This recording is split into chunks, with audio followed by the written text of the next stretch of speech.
Hello everyone. तो आज की इस वीडियो में यार हम लोग बात करने वाले हैं रिवीजन सीरीज के सेकंड पार्ट की। ठीक है, केमिस्ट्री का सेकंड पार्ट मतलब ऑर्गेनिक केमिस्ट्री।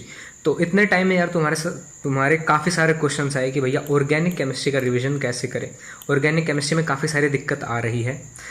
तो देखो यार, किस तरीके से अप्रोच होनी चाहिए ऑर्गेनिक केमिस्ट्री को कवर करने की, और किस तरीके से आसानी से क्या स्ट्रेटजी से हम लोग ऑर्गेनिक को कवर कर सकते हैं। ठीक है, तो सबसे पहली जो चीज़ वो आती है जो ऑर्गेनिक में सभी बच्चों को दिक्कत आती है। तुम लोग क्वेश्चन करते वक्त क्या करते हो, तुम रिवीजन करते हो। ठीक है, रिवीजन करते हो, सारे कंसेप्ट तुम्हें आ जाते हैं, ठीक है, याद रहते हैं। लेकिन जब क्वेश्चन करने बैठते हो, तुम लोग एक्सरसाइज के लिए जाते हो। ठीक है, एक्सरसाइज में क्वेश्चन करने जाते हो, तुमने क्वेश्चन किया, तुम्हारा सपोज करो ए आंसर आया। ठीक है, 4 ऑप्शन से तुम्हारे पास ए आंसर आया, लेकिन आंसर शीट में बी दे रखा होता है, तुम्हारा आंसर गलत होता है। फिर तुम खुद के लॉजिक लगाते हो कि किस तरीके से बी आंसर आ सकता है।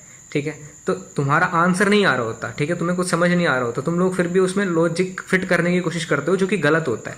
तो इस तरीके से कंसेप्ट को मत बिगाड़ो।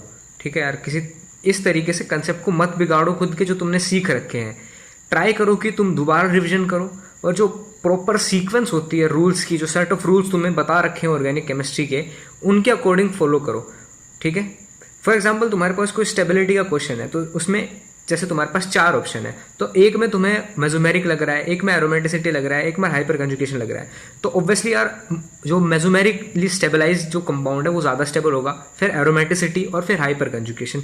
तो इस तरीके से जो कंसेप्ट तुम्हें बता रखे हैं, सिर्फ उन्हीं से फॉलो करोगे, उसी के हिसाब से चलोगे, तो ऑर्गेनिक केमिस्ट्री काफ़ी हद तक आसान हो जाएगी।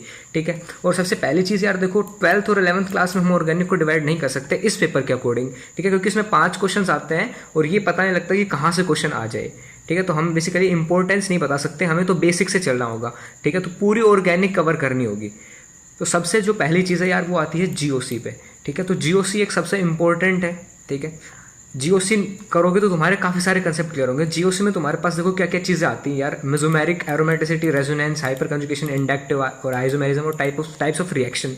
ठीक है, ये जो बेसिक चीज़ें हैं यार, ये बहुत ज़्यादा ज़रूरी हैं। ठीक है, इनको ज़रूर से करना है। ठीक है, इनकी एक पीडीएफ है, इनके नोट्स हैं, उन तुम्हें डिस्क्रिप्शन में मिल जाएंगे।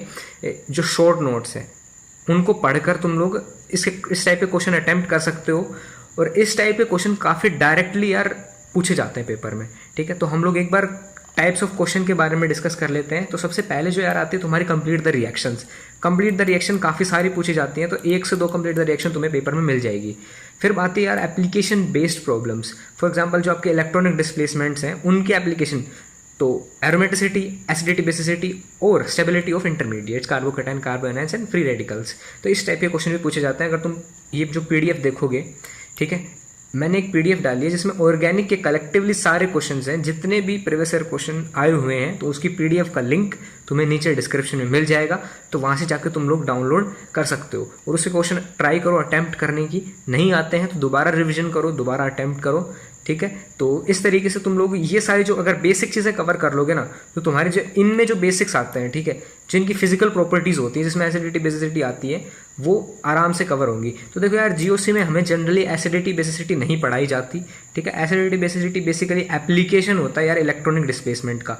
ठीक है, मेजोमेरिक का, एरोमेटिसिटी का, रेजोनेंस का, हाइपर कंजुगेशन और इंडक्टिव का, इन सभी का एप्लीकेशन होता है एसिडिटी, बेसिसिटी। तो इनको सीख कर तुम्हें क्या करना है यार, तुम्हें एरोमेटिसिटी सीखनी है और फिर उसके बाद एसिडिटी, बेसिसिटी सीखनी है। इस सभी में यार एसिडिटी, बेसिसिटी ज़रूर आएगी। ठीक है, तो बेहतर होगा तुम जीओसी में सीख लोगे।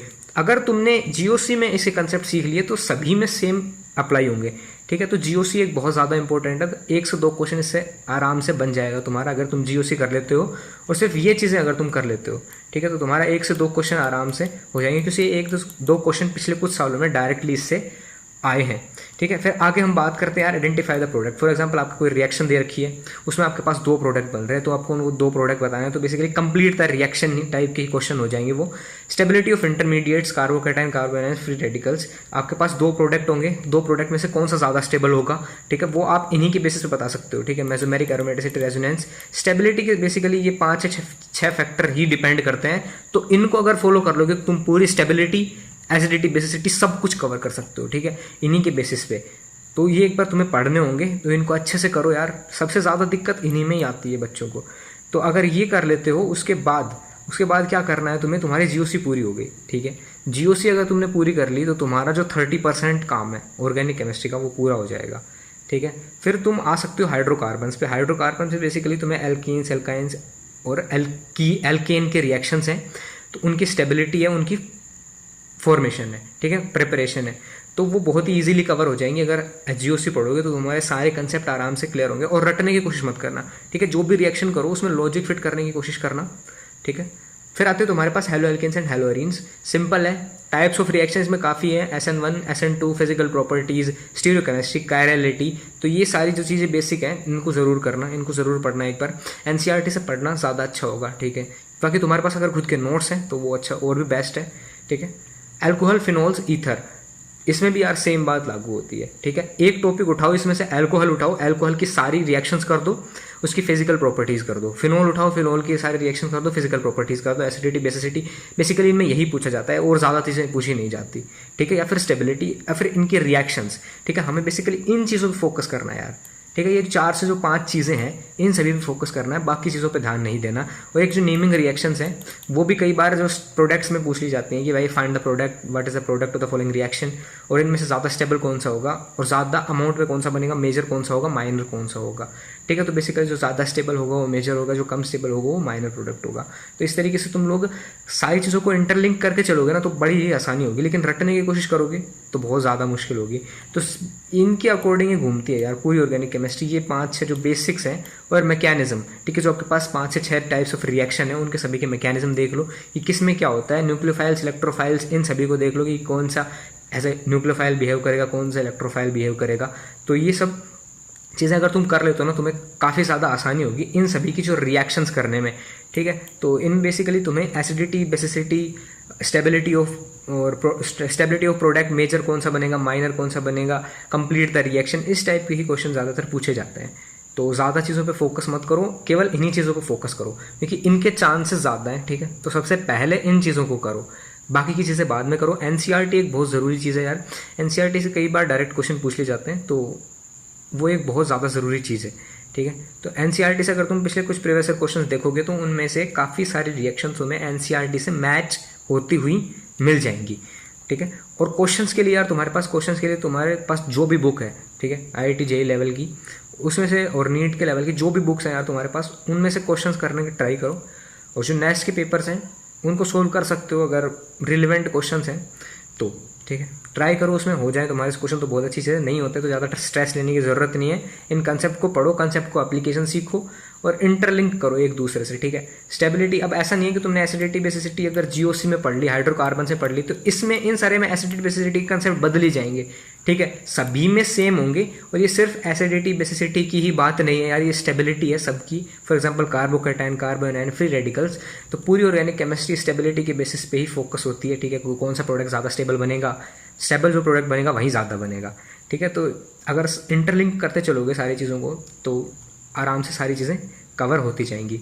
तो डिस्क्रिप्शन में तुम्हें काफ़ी सारी PDFs मिलेंगी, ठीक है। एक सबसे पहले जो PDF मिलेगी यार वो तुम्हें मिलेगी कलेक्शन ऑफ क्वेश्चंस की, ठीक है। जो प्रीवियस ईयर क्वेश्चन अब तक आए हुए हैं वो तुम्हें कलेक्टिवली वहाँ मिल जाएंगे। और सेकंड चीज़ यार GOC के जो नोट्स हैं वो तुम्हें मिल जाएंगे। GOC के जो नोट्स में क्या क्या इंक्लूड है, mesomeric, aromaticity, resonance, hyper conjugation, inductive, ठीक है, और एसिडिटी, बेसिसिटी और एरोमेटिसिटी, ठीक है। ये सारी चीज़ें इंक्लूडेड हैं। और सबसे पहले यार देखो इस सीक्वेंस में करना है तुम्हें, ठीक है। Mesomeric, aromaticity, resonance, hyper conjugation, inductive, ठीक है। इस सीक्वेंस में क्यों करना है, क्योंकि फॉर एग्जांपल तुम्हारे पास स्टेबिलिटी का क्वेश्चन आता है, जो एक कंपाउंड है वो मेसोमेरिक स्टेबलाइज है, दूसरा कंपाउंड है वो एरोमेटिसिटी स्टेबलाइज है। तो उन दोनों में से ज़्यादा स्टेबल कौन सा होगा, जो मेसोमेरिक स्टेबलाइज होगा, ठीक है। तो इस तरीके से जो ये सीक्वेंस है, अगर फॉर एग्जांपल मान लो 2 कंपाउंड है, एक में मेसोमेरिक लग रहा है और एक में एरोमेटिसिटी लग रहा है, तो मेसोमेरिक वाला ज़्यादा स्टेबलाइज करेगा, ठीक है। एक में मेसोमेरिक लग रहा है, एक में रेजोनेंस लग रहा है, तो मेसोमेरिक वाला ज़्यादा स्टेबलाइज करेगा। एरोमेटिसिटी लग रही है, रेजोनेंस लग रहा है, तो एरोमेटिसिटी ज़्यादा स्टेबलाइज करेगी रेजोनेंस के कंपेरिजन में, ठीक है। तो ये बेसिकली मेरा समझाने का तरीका था ये तुम्हें कि भाई इसी सीक्वेंस में करना है तुम्हें, ठीक है। अगर इस सीक्वेंस में करोगे तो बड़ी आसानी होगी और तुम्हें एक नोट्स मिल जाएंगे नीचे जिसमें तुम्हें ये चीज़ें जो फाइंड आउट करने में आसानी होगी, ठीक है। So that's it for today guys. और आज का यार लाइक एम रखते हैं 60 लाइक्स, ठीक है। 60 लाइक कर देना यार प्लीज़। और ये सीरीज़ यार कंटिन्यू रहेगी और ऐसी वीडियोस में काफ़ी अच्छी वीडियोस मिलती रहेंगी। NCERT पे फोकस करो, जो JEE मेंस लेवल के हैं वो क्वेश्चंस लपेट दो, इन सभी बेसिक कंसेप्ट से रिलेटेड कोई दिक्कत नहीं आएगी, ठीक है। और टाइप्स ऑफ रिएक्शंस पढ़ो, ठीक है, उनके मैकेनिज्म सीखो, बस यही टाइप के क्वेश्चन पूछे जाते हैं, ठीक है। इन्हीं पे फोकस करो, जितने भी अब तक प्रीवियस क्वेश्चन में पूछे जाते हैं। एनसीईआरटी से एक भी रिएक्शन मत छोड़ दो, 4 से 5 दिन का काम है, आराम से कवर होंगी, ठीक है। 6 चैप्टर हैं, ज़्यादा स्ट्रेस लेने की ज़रूरत नहीं है और ईजी है, हर एक कंसेप्ट को रिलेट करते चलो। कॉम्प्लेक्स बनाओगे तो तुम्हें ही दिक्कत होगी, ठीक है। So bye bye, see you, have a good day.